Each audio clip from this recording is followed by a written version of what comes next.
답변에 앞서 대통령이 어제 페이스북에서 밝힌 상황 인식에 거듭 우려를 표명하고 중단할 것을 요구합니다. 지난번에도 위기일수록 국민 통합이 중요하다고 말씀드렸고 통합의 리더십을 발휘해 줄 것을 요청드렸습니다. 그런데 청개구리 대통령도 아니신데 왜 그렇게 말은 국민 통합을 외치면서 행동은 국민을 분열시키는 쪽으로 가시는지 모르겠습니다. 도대체 대통령께서는 문제 해결 의지는 있으신 겁니까? 아니면 모든 영역과 사안에 있어 대결과 대립의 지속을 원하시는 것입니까? 단언컨대 어제 대통령의 페북 말씀은 국가 지도자가 하실 말씀이 아닙니다.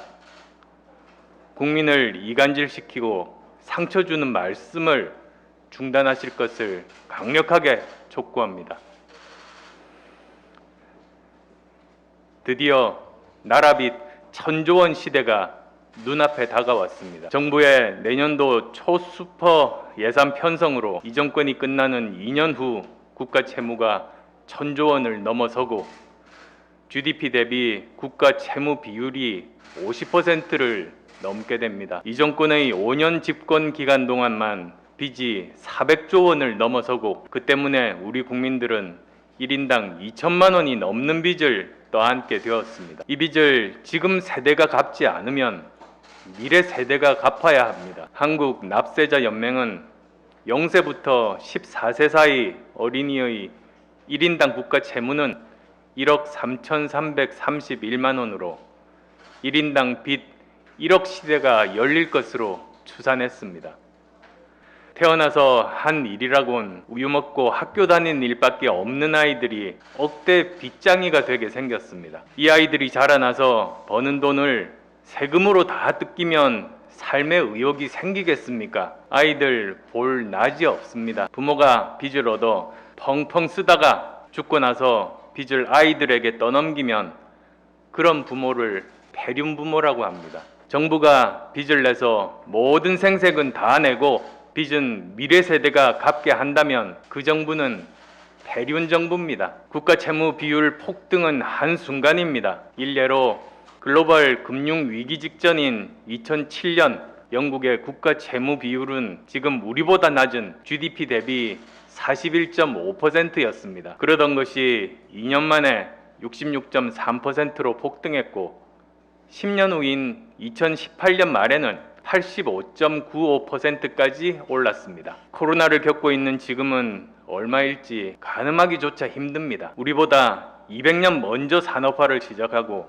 한때 세계를 경영하며 엄청난 부를 쌓았던 과거의 대제국 기축통화국 중의 하나인 파운드화를 쓰는 영국의 2007년보다 지금 우리의 경제 형편이 낫다고 할 수 있습니까? 3대 국제 신용평가사 중의 하나인 피치는 한국의 국가 채무 비율이 2023년 46%까지 높아질 경우 국가 신용 등급 하방 압력으로 작용할 수 있다고 경고한 바 있습니다. 그런데 지금 추세로는 이미 50%가 훌쩍 넘게 됩니다. 다른 나라와 비교해서 괜찮다고 하는 것은 말이 안 됩니다. 우리는 기축통화국이 아닙니다. 기축통화국이 아닌 국가에서 부채가 많아지면 국가 신용 등급이 떨어지고 결국 IMF 외환 위기와 같은 참극으로 이어지게 됩니다. 부가가치를 창출할 수 없는 정부는 증세 없이 빚을 줄이기 어렵습니다. 하지만 증세는 국민의 고통이자 부담입니다. 그렇다면 채무 증가를 최대한 억제하는 것이 정부가 할 일이고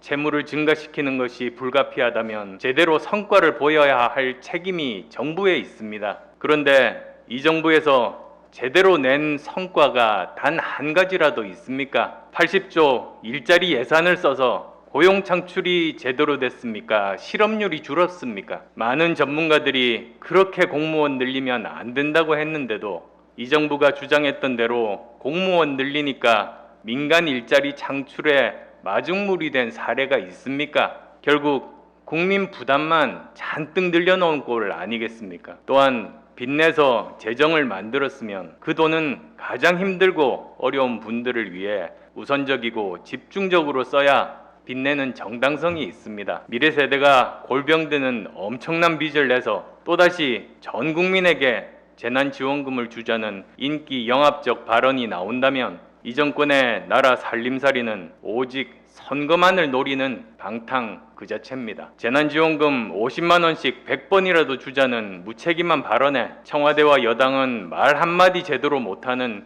꿀먹은 벙어리 모습입니다. 청와대와 여당이 그렇다면 양식 있는 공무원이라도 나서야 합니다. 재정을 담당하는 공무원들은 나라 살림을 지킬 책임이 있습니다. 재정 확장이 불가피하다면 이런 엉터리 지출에서만큼은 단호히 아니라고 말해야 합니다. 공무원 여러분들이 더 잘 아실 것입니다. 집안 살림이 방탕하면 금방 망하듯이 방탕한 나라 살림 속에 성과가 나올 리 만무합니다. 지난 3년간 이 정권에서 예산은 태산같이 키워놓고 국민께 보여준 성과는 눈꽃만큼도 보이지 않는 이 현실을 어떻게 설명하실 것입니까? 정부 여당에 말씀드립니다. 갚을 길 없는 채무 증가는 재앙이고 그런 상태를 방치하는 것은 범죄입니다. 우리 후손에게 물려줄 것이 고작 엄청난 빚과 특권과 반칙의 나라여서는 안 됩니다. 부디 청와대와 정부 모두 역사의 중죄를 짓는 공범이 되지 않기를 바랍니다. 정부 여당에서는 책임 있는 재정 운용의 전략과 계획을 국민들께 명확하게 제시해 줄 것을 촉구합니다. 문재인 대통령께 말씀드립니다. 2차 재난지원금을 지급하자